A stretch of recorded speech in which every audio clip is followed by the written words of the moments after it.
All right, let's dive into one of the toughest, but one of the most important parts of coaching. Any sport, really. And that's managing misbehavior. It's a challenge every single coach faces, whether you're in a local league or you're coaching pros. You know the scene, right? The game is on the line, emotions are through the roof, and then you see it. An athlete starts trash talking, or they roll their eyes at a ref's call. Maybe they start pouting after one little mistake. It's that one moment that can just poison the well and undermine everything you're trying to build. So yeah, it's gonna happen. The big question is, what do? What's the actual game plan? Not just to shut the behavior down, but to turn it into something, well, productive. That's the playbook we're opening up today. Okay, let's just get one thing straight right off the bat. The modern playbook for this stuff, it's not about screaming your head off or ruling with an iron fist. That old school drill sergeant approach, it's out. The goal now is something way deeper. And this quote right here, it gets to the very heart of that goal. The whole idea isn't that a coach just forces character onto an athlete. No, it's that they create an environment where the character that's already inside, their grit, their integrity, it's revealed, and then it can be guided. So, the best way to manage misbehavior is to stop it before it even has a chance to start. Phase 1 of our playbook is all about being proactive.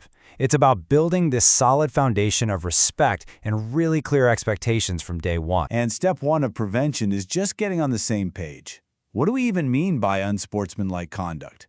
Well, as you can see, it's really any action that goes against the spirit of the game. Behavior that disrespects the sport, the officials, your opponent, and most importantly, your own team. And this can be the obvious stuff, right? Like yelling at a ref or trash talking. But it can also be more subtle, like an athlete who keeps pouting over a mistake instead of getting their head back in the game. What do all these have in common? They pull focus away from the team. And yet, that even includes modern distractions, like being glued to your phone when you're supposed to be with your teammates. Now, prevention isn't just on the coach. It's a two-way street with really clear roles. The coach's job is to be the leader, the decision maker, not another friend. Their role is to create a safe space to learn and grow. Meanwhile, the athlete's job is to be coachable and to work to be the best for the team, not just the best player on the team. And that distinction, that's everything. But look, even with the best prevention plan in the world, stuff is still going to pop up. And that brings us to phase 2, active management. What do you do when behavior crosses the line in the middle of a practice or a game? This is when a coach has to step in and manage those high-stakes emotions right in the moment. This is a fantastic roadmap for coaches. It starts with just observing. See what's happening and how it's affecting the team. Then, and this is key, if you can, address it privately. No one learns well when they're being shamed in public. Then you frame the correction as a teaching moment, not just a penalty. And this next one is so important. Depersonalize the error. It's always about the action, not about who the athlete is as a person. But through it all, there's one golden rule. You have to protect the team. Any bullying or real emotional abuse gets shut down. Immediately. No exceptions. You gotta love this quote. It's a little blunt, but it gets right to the heart of being coachable, right? Active management, all those steps we just talked about, they only work if athletes are actually willing to listen and adjust. This is a great little reminder of the athlete's side of the bargain. Okay, this brings us to the final and maybe the trickiest phase of the playbook, the follow-through.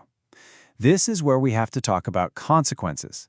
Because for a team culture to mean anything, there have to be clear, consistent, and fair consequences when the rules get broken. For consequences to really work, they can't just be made up on the spot. They have to be predictable. This table is a perfect example. Notice how being late means team dive lines. That's not just about you. It builds peer accountability. Argue with the ref? Okay, now only the captain gets to talk to them. The system is logical, it's fair, everyone knows the rules and what happens if you break them. So here's the crucial part. Even when you're applying these consequences, the whole mindset has to shift away from punishment and towards learning. This quote says it all. A mistake, a loss, even a consequence, it's not just a negative thing. It's a piece of data. It's a chance to grow. Exactly. The ultimate goal of this entire playbook isn't to punish athletes until they behave. It's to reframe every single setback, every mistake, and every consequence as a critical moment to learn. It's an opportunity to build resilience and come back even stronger. And this is where it all comes together.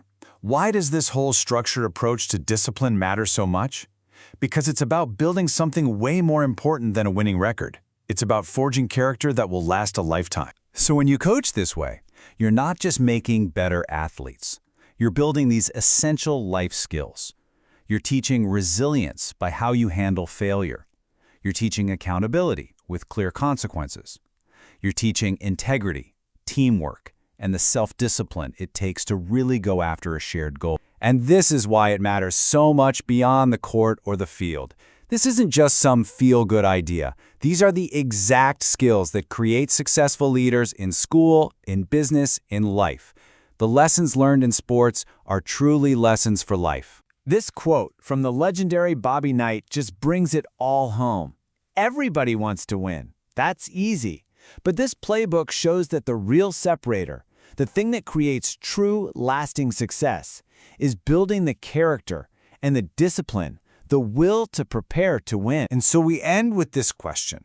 Because at the end of the day, a coach's playbook for managing misbehavior isn't just about creating a better team. It's about a much, much bigger game.